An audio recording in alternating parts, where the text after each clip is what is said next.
دماعي. شوف، انا برايي الشخصي هو كان اخفاق للكره العراقيه، يعني عدم تاهلنا للدور الثاني. نعم. لكن احنا وصلنا لهيج بطوله ولعبنا فيها، طبعا هو انجاز بحد ذاته، وخاصه ان تحصل على نقطتين بهيج بطوله، يعني اول مره بتاريخ الكره العراقيه حصل الفريق العراقي على نقاط في بطولات عالميه مثل كاس العالم او مثل بطوله القاره. فاعتقد فقط حصولنا على النقاط هو كان الانجاز، لكن اعتقد المستوى اللي قدمناه بالمباريات ما كان مستوى يرضينا احنا كلاعبين، ولا اعتقد يرضي الجمهور الرياضي، لان الجمهور الرياضي كله ينتظر من الفريق العراقي ان يقدم مستوى افضل من هذا اللي يقدمه. نعم. فاعتقد احنا الطريقه الدفاعيه اللي استخدمناها كانت هي سبب يعني بعدم تقديم مستوى جيد، عدم تسجيل الاهداف وهي، فاعتقد هو هذا السبب الرئيسي. كابتن، يعني من ضمن الاسباب هل نستطيع القول انه تعدد المدربين يعني وعدم وجود مدرب واحد ممكن انه يكون ايضا من اسباب الاخفاق الاخير؟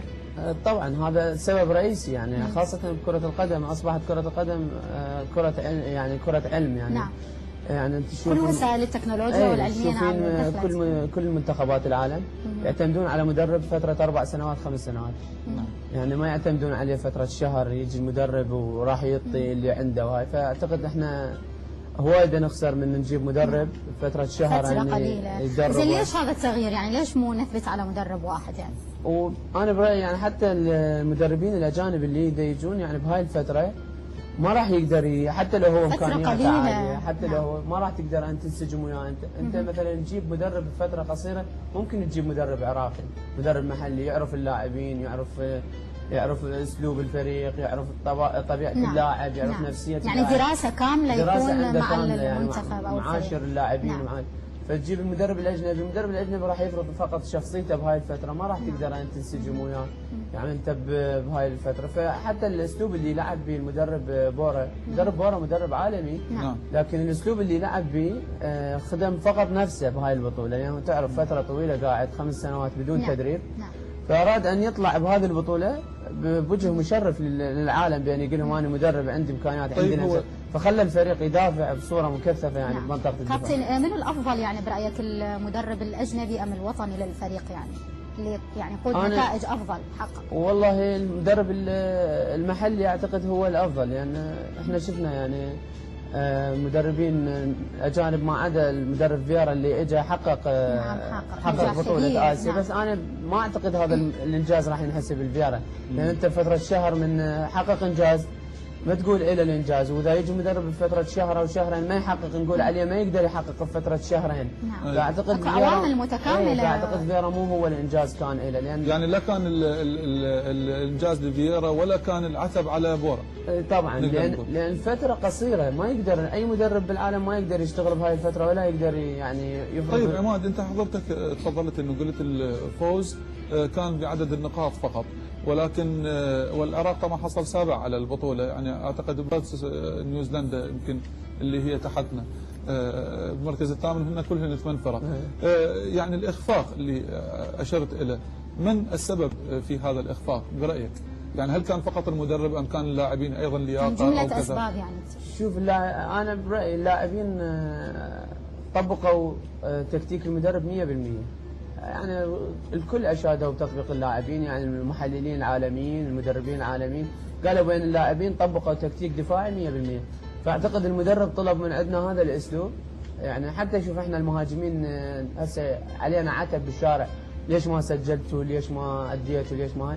احنا كان الفريق 8 لاعبين لا 9 يدافعون منطقه جزائنا، يعني حتى اللاعبين الاشباه لاعبين الوسط ما يعبرون خط الوسط، يعني ما عندهم واجبات بان يهاجمون. فانا اعتقد برايي يعني هو السبب الرئيسي كان المدرب، يعني لان احنا طبقنا له تكتيك اللي هو طلبه من عندنا. ما طبقنا احنا الشيء يعني نريده. شوف احنا بطوله اثينا بطوله عالميه حالها حال بطوله القارات، كل منتخبات العالم بها على مستوى عالي، لكن الاسلوب اللي كنا نلعب به اسلوب جيد. فشوف سجلنا 9 اهداف في البطوله، اخذنا رابع على العالم، اول مره بتاريخ الوطن العربي يعني فريق عربي يحصل على هيك مركز. فاعتقد دائما المدرب هو يكون يعني هو يسير الفريق. الان مهمه للكابتن ناظم شاكر في مبارياتكم مع فلسطين اللي جرت الان، كيف ترى او ماذا تتمنى او تستقرئ مستقبل المنتخب العراقي مع ناظم شاكر؟ والله أنا قلت لك انا دائما مع المدرب العراقي. انا عاشرت هواي مدربين عراقيين، فانا دائما مع المدرب العراقي. يعني ناظم شاكر انا اشتغلت وياه خلال هاي العشرة ايام. طبعا هو اشتغل ويا الفريق، يعني لان مدرب عراقي ويعرف نفسيات اللاعبين، اشتغل حاله نفسيه ويا الفريق، فوصلنا بين الحاله النفسيه مالتنا ارتاحت.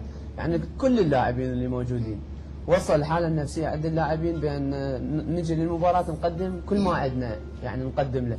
يعني احنا نلعب للوطن، نقدم للمنتخب، بس هو المدرب مني وصلك لهيج حاله تأدي له، يعني تقدر ان تبدع داخل الملعب. وهاي فاعتقد احنا رغم انه ما متمرنين 10 ايام قاعدين قاعده سلبيه، وجينا تدربنا معاه خلال 3 ايام 4 ايام ولعبنا، بس اعتقد الاداء اللي اديناه خلال مباراتين كان اداء رائع.